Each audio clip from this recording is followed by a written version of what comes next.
Para considerar la historia del desarrollo del socialismo de cuño marxista en América Latina, es muy importante considerar un acontecimiento central, no solamente para América Latina, sino para el conjunto de la historia mundial, que fue la Primera Guerra Mundial, 1914-1918. En el desarrollo de la Primera Guerra Mundial aconteció un hecho decisivo, digamos, para la historia del siglo XX, que fue la Revolución Rusa, la Revolución Bolchevique, que dio como origen, digamos, o fue el origen del desarrollo de una gran corriente política en el mundo y que tuvo una enorme incidencia en América Latina, que es la corriente de los partidos comunistas, la configuración de una nueva internacional en la Tercera Internacional o Internacional Comunista, que disputaba pues con la Segunda Internacional o Internacional Socialdemócrata, disputaba pues el control y la dirección de las masas trabajadoras en la lucha contra el capitalismo. Inmediatamente después de la Revolución Rusa, meses después, se constituyó el primer partido comunista en América Latina, que fue el Partido Comunista Argentino, en 1918, y luego una secuencia que llega hasta 1930, se fueron configurando los distintos partidos comunistas en distintos países de América del Sur, de América Central y también de México, y hay que considerar también aquí pues la relación privilegiada que estos partidos tuvieron con el Partido Comunista de los Estados Unidos. Esta fue una gran corriente que, digamos, uno de los elementos centrales a considerar es la implantación de la corriente llamada antiimperialista, es decir, la corriente que focalizó la acción política de la lucha popular y de los trabajadores, no solamente en las reivindicaciones más inmediatas de la clase obrera, sino también en la consideración de la defensa de los intereses nacionales, vulnerados, según la teoría de la Tercera Internacional y de la corriente antiimperialista, vulnerados precisamente por la acción de las potencias capitalistas centrales, le hace en el caso de América Latina fundamentalmente Gran Bretaña, y en una disputa y una presencia cada vez más acentuada a partir de la Primera Guerra Mundial, pues los intereses de Estados Unidos. Yo creo que esta consideración es esencial. La otra consideración que hay que tener en cuenta en el desarrollo,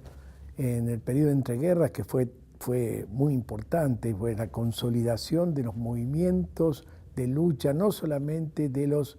trabajadores de las ciudades, sino también una enorme masa de desarrollo de movimientos campesinos cada vez más radicalizados, cuyo ejemplo fundamental lo podemos encontrar en el desarrollo de las corrientes radicales de lucha campesina en la Revolución Mexicana,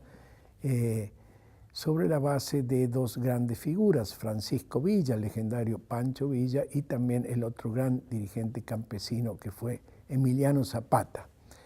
Yo creo que la consideración de movimiento obrero más movimiento campesino, la fusión de las luchas de obreros y campesinos y la consolidación de una serie de movimientos dirigidos en parte o influidos en parte por los partidos comunistas en estos 20 años que van en el periodo de entreguerras, es el elemento más importante para considerar una historia del socialismo marxista en América Latina. El otro elemento que yo creo que hay que tener en cuenta es el crecimiento de otras tendencias antiimperialistas, no necesariamente comunistas, que tienen su punto de partida en la reforma universitaria de 1918 en Córdoba y que como un reguero de pólvora se van a ir expresando en una secuencia de los próximos 3 años, entre 18 y 1921, en los movimientos estudiantiles, y no solo estudiantiles, sino de intelectuales y de capas medias, en una serie de países, fundamentalmente en Perú, en Cuba, en México. este proceso llamado de la reforma universitaria, este proceso que luego va a tener su punto de coagulación en una organización revolucionaria, el APRA, Alianza Popular Revolucionaria Americana, significa la sigla, que fue fundada por el político e intelectual peruano Víctor Raúl Haya de la Torre, y que tenía con la vinculación con el movimiento comunista es el común espacio de la lucha antiimperialista.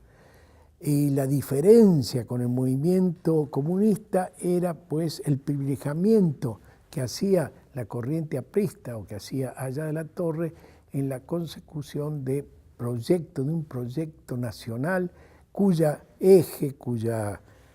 esencia era el desarrollo de un capitalismo autónomo en América Latina. O sea, tenemos un movimiento que puede ir de la mano y juntos en la lucha contra las potencias imperiales, pero que divergen sustantivamente en cuanto a los actores dominantes de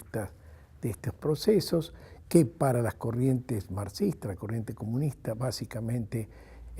propendía a la hegemonía de la clase obrera o del partido de la clase obrera, en este caso los comunistas, en este proceso, mientras que para Víctor Raúl Haya de la Torre, pues la idea eran los intelectuales revolucionarios, los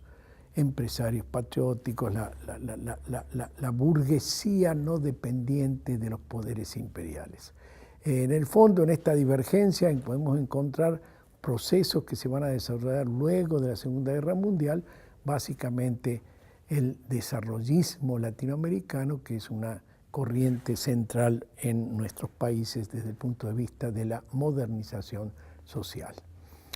Una última mención que yo creo que es muy importante es una polémica que debemos recordar entre Mariátegui, un gran dirigente marxista peruano, fundador del Partido Socialista del Perú, que en 1930 se iba a convertir en el Partido Comunista de Perú, y Haya de la Torre, precisamente. Y en esta polémica, cuyas formas específicas son muy importantes de analizar, pues está precisamente la divergencia esencial entre los componentes participantes y dirigentes de la necesaria transformación modernizadora de América Latina. Entonces estamos en un periodo de 2 décadas donde la constitución de los movimientos populares siguió este camino complejo, divergente, pero que en el fondo tiene un punto de unión, un punto de vinculación, que son las grandes luchas antiimperialistas de la región contra los poderes de los países centrales.